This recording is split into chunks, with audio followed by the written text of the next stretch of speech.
How Gregory Peck selflessly helped 600,000 people. Gregory Peck experienced a tragedy in 1975. His son Jonathan took his own life. He was 31 years old.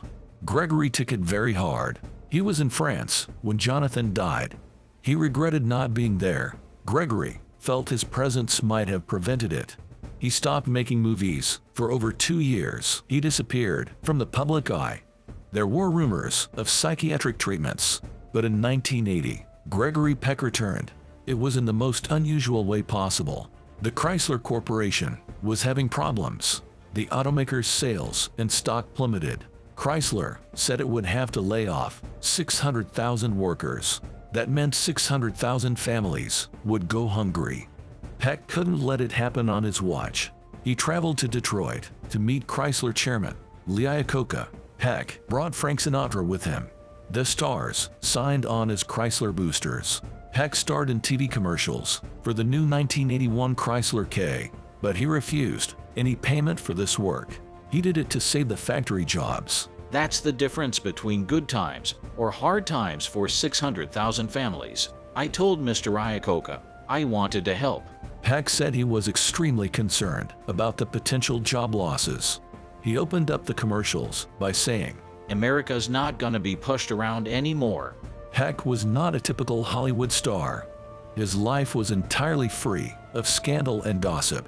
He disliked being praised for his good deeds, saying, "I'm not a do-gooder. It embarrassed me to be classified as a humanitarian. I simply take part in activities that I believe in." He grew up with his grandmother, mother, and stepfather. As a kid, Gregory had a brown dog named Bud. In 1924, Bud went missing. Gregory was just 8 years old. His grandmother told him Bud had run away, but Gregory never fully believed her. He knew the neighbors had complained about the barking. He wondered if Bud had found a home or been put to sleep. For the next 40 years, he looked twice at every brown mongrel. He never found Bud. Gregory Peck wanted to be a doctor, but after a speaking class, he pursued acting. Peck struggled as an aspiring actor in New York City. He studied acting with Sanford Meisner. He was occasionally homeless, sleeping in Central Park. He even modeled for food.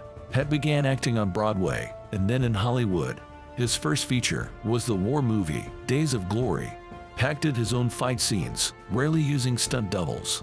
He soon became a bona fide star, but fate dealt him cruel blows as he aged. Peck's first wife was Greta Kukkonen. They divorced in 1955, and he married Veronique Pisani a day later. They had a son, Anthony, and a daughter, Cecilia. Peck and Pisani remained together until his death in 2003. His death was peaceful.